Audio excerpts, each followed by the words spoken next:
We are the brave, we are the bold. We can be anything, anything, anything. We are.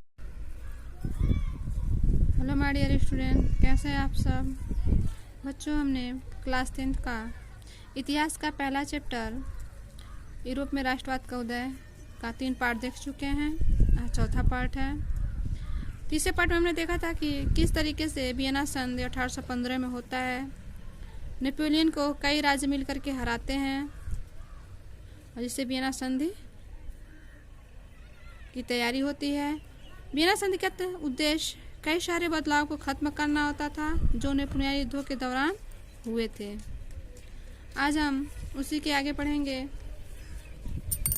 आपके सामने है क्रांतिकारी, यानी कि दूसरे का चौथा पॉइंट। 1815 के बाद वर्षों में दमन के भय से अनेक उदारवादी राष्ट्रवादियों को भूमिगत कर दिया गया और बहुत सारे यूरोपीय राज्यों में क्रांतिकारियों को प्रशिक्षण देने और विचारों का प्रसार करने के लिए गुप्त संगठन उभर आए। उस समय क्रांतिकारी होने का मतलब उन राजतंत्री व्यवस्थाओं का विरोध करने से था, यानी कि गुप्त संगठन उभर करके सामने, यानी कि जो गुपचुप सी बातें थी वो उभर करके सामने आए। और फिर उस समय क्रांतिकारी होने का मतलब उन राजतांत्रिक व्यवस्थाओं का विरोध करने से था जो वियना कांग्रेस के बाद स्थापित की गई थी। फिर कहना कि साथ ही स्वतंत्रता और मुक्ति के लिए जो प्रतिबद्ध होना और संघर्ष करना क्रांतिकारी होने के लिए जरूरी था, वो ज्यादातर क्रांतिकारी राष्ट्र राज्यों की स्थापना को आजादी के लिए इस संघर्ष का अनिवार्य हिस्सा मानते थे। फिर कहा कि ऐसे ही वह व्यक्ति था इटली का क्रांतिकारी जिसका नाम था जिउसेप्पे मैत्सिनी। उसका जन्म 1807 में जिनेवा में हुआ था और वह कार्बोनारी के गुप्त संगठन का सदस्य था। किसका? कार्बोनारी के गुप्त संगठन के, यानी कि ऐसी संगठन जिसके अत्यधिक लोगों को जानकारी न हो, यह सिर्फ गिने चुने लोगों को ही पता रहता है। 24 साल की युवावस्था में लिगुरिया में क्रांति करने के लिए उसे बहिष्कृत कर दिया गया और तत्पश्चात उसने 2 और भूमिगत संगठनों की स्थापना की। पहला था मार्सेई में यंग इटली। इम्पोर्टेंट है कि जिउसेप्पे ने किन 2 संगठनों का स्थापना की थी? मार्सेई में यंग इटली और दूसरा बर्न में यंग यूरोप, जिसके सदस्य पोलैंड, फ्रांस, इटली और जर्मन राज्यों में समान विचार रखने वाले युवा थे। मैत्सिनी का विश्वास था कि ईश्वर की मर्जी के अनुसार ही मनुष्यों की प्राकृतिक इकाई थी, अतः इटली छोटे राज्यों और प्रदेशों के पैबंदों की तरह नहीं रह सकता था। उसे जोड़कर राष्ट्रों के व्यापक गठबंधन के अंदर एकीकृत गणतंत्र बनना ही था। एक एकीकरण की इटली की मुक्ति का आधार हो सकता है, यानी कि अगर हम एक हो जाएं तो इटली मुक्ति का आधार बन सकता है। और उसके इस मॉडल की देखा देखी जर्मनी, फ्रांस, स्विट्जरलैंड और पोलैंड में गुप्त संगठन कायम किए गए। मैत्सिनी फ्रांस द्वारा राजतंत्र का घोर विरोध करके और प्रजातांत्रिक गणतंत्रों के अपने स्वप्नों से मैत्सिनी ने रूढ़िवादियों को हरा दिया। मैटरनिक ने उसे हमारी सामाजिक व्यवस्था का सबसे खतरनाक दुश्मन बताया था। यह चित्र भी उसी का है। जैसे जिउसेप्पे मैत्सिनी और बर्न 1833 में यंग यूरोप की स्थापना करते हुए चित्र दिखाया गया है। अगला हमारा पॉइंट है तीसरा, क्रांतियों का युग 1830 से 1848 तक। कह रहा कि जैसे जैसे रूढ़िवादियों व्यवस्थाओं ने अपनी ताकत को और मजबूत बनाने की कोशिश की, यूरोप के अनेक क्षेत्रों में उदारवाद और राष्ट्रवाद को क्रांति से जोड़कर देखा जाने लगा। इटली और जर्मनी के राज, ऑटोमन साम्राज्य के सूबे, आयरलैंड और पोलैंड ऐसे ही कुछ क्षेत्र थे। इन क्रांतियों का नेतृत्व उदारवादी राष्ट्रवादियों ने किया, जो शिक्षित मध्यवर्गीय विशिष्ट लोग थे। जो शिक्षित और अभी पीछे भी हमने देखा कि उदारवादी राष्ट्रवादी क्या, और उसमें कौन से लोग थे? शिक्षित और मध्यवर्गीय के विशिष्ट लोग। इसमें प्रोफेसर, स्कूली अध्यापक, क्लर्क और वाणिज्य व्यापार में लगे मध्य वर्गों के लोग भी शामिल थे। प्रथम विद्रोह फ्रांस में जुलाई 1830 में हुआ, जो बुर्बो राजा यानी कि बुर्बो वंश का राजा, जिन्हें 1815 के बाद हुई रूढ़वादी प्रतिक्रिया के दौरान सत्ता में बहाल किया गया था, उन्हें अब उदारवादी क्रांतिकारियों ने उखाड़ फेंका, यानी कि उनका जड़ से खत्म हो गया। उनकी जगह एक संवैधानिक राजतंत्र स्थापित किया गया, यानी कि फिर से राजतंत्र स्थापित किया गया, जिसका अध्यक्ष लुई फिलिप था। कौन था? Louis Philippe. मैटरनिक ने एक बार यह टिप्पणी की थी कि जब फ्रांस छींकता है तो बाकी यूरोप की सर्दी जुकाम हो जाता है, यानी कि अगर फ्रांस सिर्फ छींक दे तो यूरोप में सर्दी जुकाम की बीमारी हो जाती है। और जुलाई क्रांति से ब्रसेल्स में भी विद्रोह भड़क गया, जिसके फलस्वरूप United Kingdom of the Netherlands से अलग हो गया। यानी कि तभी जब जुलाई क्रांति ब्रसेल में हुआ विद्रोह, तो उसी समय यूनाइटेड किंगडम ऑफ नीदरलैंड अलग हो गया। एक घटना जिसने पूरे यूरोप के शिक्षित अभिजात वर्ग में राष्ट्रीय भावना का संचार किया, वह थी यूनान का स्वतंत्रता संग्राम। 15वीं सदी से यूनान ऑटोमन साम्राज्य का हिस्सा था, यानी कि 15वीं सदी से यूनान ऑटोमन साम्राज्य का हिस्सा था। और यूरोप में क्रांतिकारी राष्ट्रवाद की प्रगति से यूनानियों का आजादी के लिए संघर्ष 1821 में आरंभ हुआ, और यूनान में राष्ट्रवादियों को निर्वासन में रह रहे यूनानियों के साथ पश्चिमी रोम के अनेक लोगों का भी समर्थन मिला, जो प्राचीन यूनानी संस्कृति के प्रति सहानुभूति रखते थे। कवियों और कलाकारों ने यूनान को यूरोपीय सभ्यता का पालना बता करके, यूरोपीय सभ्यता का पालना, अभी यहाँ पालना जैसे हमारे यहाँ बच्चे छोटे छोटे पालने में खेलते हैं ना, तो उसी प्रकार वह यूनान की यूरोपीय सभ्यता का पालना बता करके प्रशंसा की, यानी कि जिस तरह बच्चे छोटे पालने में खेलते हैं वैसे हमारा साम्राज्य खेलता है, हमारी सभ्यता खेलती है, इस तरीके से प्रशंसा की। और एक मुस्लिम साम्राज्य के विरुद्ध यूनान के संघर्ष के लिए जनमत जुटाया, यानी कि लोगों का बातें इकट्ठा की और इसी को जनमत, यानी कि जो बातें लोगों के द्वारा इकट्ठा हुई हो।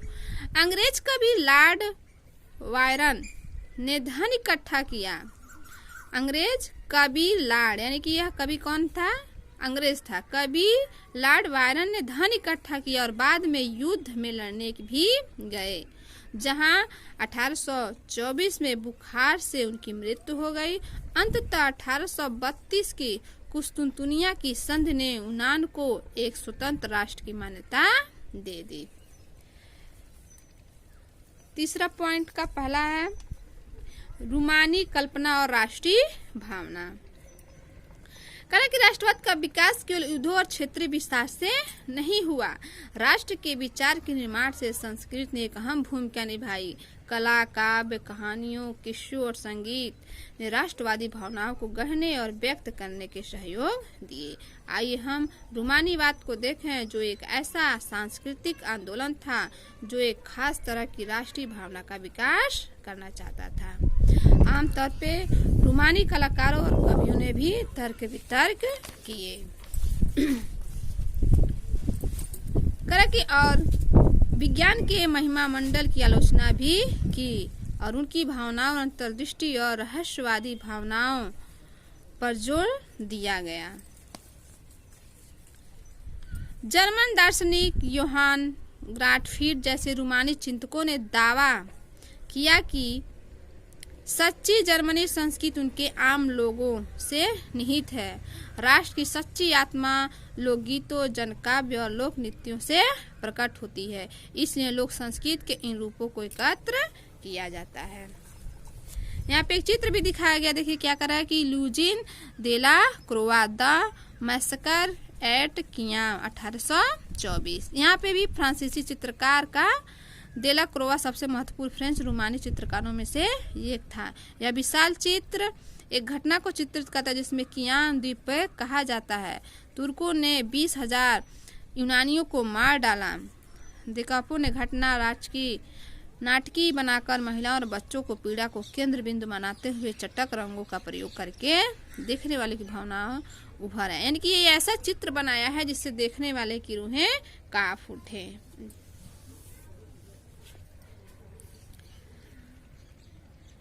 इन सभी संस्कृतियों के स्वरूपों को एकत्र और अंकित करना राष्ट्र के निर्माण की परियोजना के लिए आवश्यक था। स्थानीय बोलियों पे बल और स्थानीय लोक साहित्य को एकत्र करने का उद्देश्य केवल प्राचीन राष्ट्रीय भावनाओं को वापस लाना ही नहीं था, बल्कि आधुनिक राष्ट्रीय संदेश को ज्यादा लोगों तक पहुंचाना था।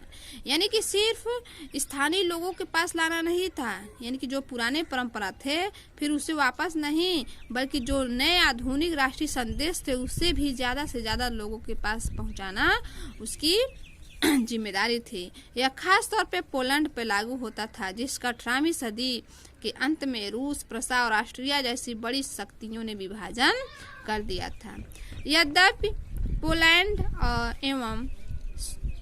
और स्वतंत्र भूक्षेत्र नहीं था, किंतु संगीत और भाषा के जरिए राष्ट्रीय भावना का जीवित रखे गए थे। मसलन कैरोलो कुर्स्पियो ने राष्ट्रीय संघर्ष का अपने अपेरा और संगीत से गुणगान किया, और पोलेनेस और राजुरका जैसे लोक नृत्यों को भी राष्ट्रीय प्रतीकों में बदल दिया। फिक्र है कि भाषा ने भी राष्ट्रीय भावनाओं के विकास में एक महत्वपूर्ण भूमिका निभाई थी। रूसी कब्जे के पास पुलिस भाषा को स्कूलों में बलपूर्वक हटा करके रूसी भाषा को हर जगह जबरन लगाया था, और 1831 में रूस के विरुद्ध एक सशस्त्र विद्रोह शुरू करके आखिरकार कुचल दिया गया, और फिर उसके बाद रूसी अधिकारियों ने उसे सजा देते हुए साइबेरियन भेज दिया, क्योंकि उन्होंने रूसी भाषा का प्रचार करने से इनकार कर दिया था। किसे? वो राष्ट्रवादी विरोधियों को। और पुलिस भाषा रूसी प्रभुत्व के विरुद्ध संघर्ष के प्रतीक के रूप में देखी जाने लगी। उसके बाद आता है भूख कठिनाइयां और जन विद्रोह, कि किस तरीके से भूख की कठिनाइयां आती है और कैसे जन विद्रोह होता है। करें कि 1830 का दशक यूरोपी में भारी कठिनाइयां लेकर आया, और 19वीं सदी के प्रथम भाग में पूरे यूरोप में जनसंख्या में जबरदस्त वृद्धि हो गई, और ज्यादातर देशों में नौकरी ढूंढने वाले लोग की तादाद उपलब्ध रोजगार से अधिक थी, और ग्रामीण क्षेत्रों के अतिरिक्त आबादी शहर जाकर भीड़ में भरी गरीब बस्तियों में रहने लगी। करा है कि जब अत्यधिक भूख बढ़ी, लोग क्या हुए, काम के उद्देश्य से लोग शहर में जाने लगे, और शहर में भी संख्या बढ़ने लगी, और वहां पे उत्पादन कम पड़ने लगा, जिससे भूखमरी आई और जन विद्रोह शुरू हो गए। फिर 1848 यहाँ पे कृषक विद्रोह का चित्र दिखाया गया 1848 का, कि किस तरीके से कृषक विद्रोह हुआ।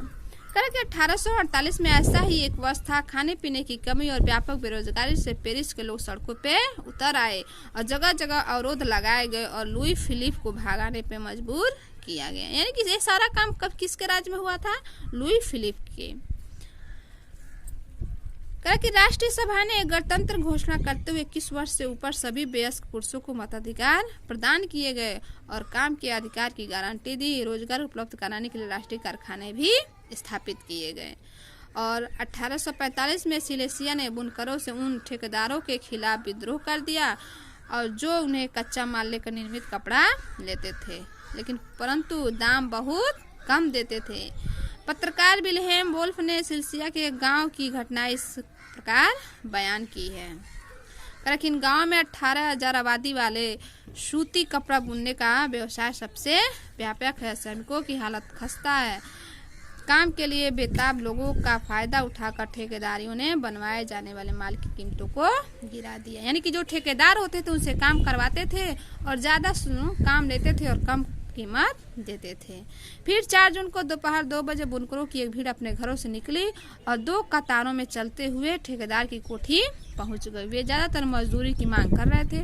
उनके साथ कभी घृणा का व्यवहार नहीं किया गया तो कभी धमकियां भी दी गई। इसके बाद यह भीड़ घर में जबरदस्ती घुस गई, यानी कि पहले घृणा भरा व्यवहार किया गया और कभी धमकियां दी गई, और फिर इसके बाद क्या हुआ, किसान जबरदस्ती उनके घर में घुस गए और चमचमाती खिड़कियां, यानी कि शीशे की खिड़कियां, फर्नीचर और चीनी मिट्टी की जो भी नसीब चीजें तोड़ दी। एक अन्य गुट ने भंडारगृह में घुस करके कपड़े के भंडार को ही लूट लिया और उसे तार तार कर दिया, यानी कि उसे कहीं का भी नहीं छोड़ा। और ठेकेदार अपने परिवार के साथ पड़ोस के गांव में भाग गया, और हालांकि ऐसे व्यक्ति उस गांव की शरण लेने से इनकार कर दिए गए। फिर वह घंटों, यानी कि 24 घंटों बाद सेना को बुला करके उसकी मदद से लौटा, और इसके बाद जो टकराव हुआ उसे ग्राह बुनकर को गोली मार दी गई। अब इसके बाद है उदारवादी क्रांति। उदारवादियों की क्रांति, किस तरीके से उदारवादियों की क्रांति हुई। 1848 में जब अनेक यूरोपीय देशों ने गरीबी, बेरोजगारी और भूखमरी से ग्रस्त किसान मजदूर विद्रोह कर रहे थे, तब उसके समानांतर पढ़े लिखे मध्यवर्गों की एक भ्रांति भी हो गई और फरवरी 1848 की घटनाओं से राजा को गद्दी छोड़नी पड़ी और एक गणतंत्र की घोषणा कर दी गई कि सभी पुरुषों के सार्वभौमिक मताधिकार पर अधिकार आधारित है।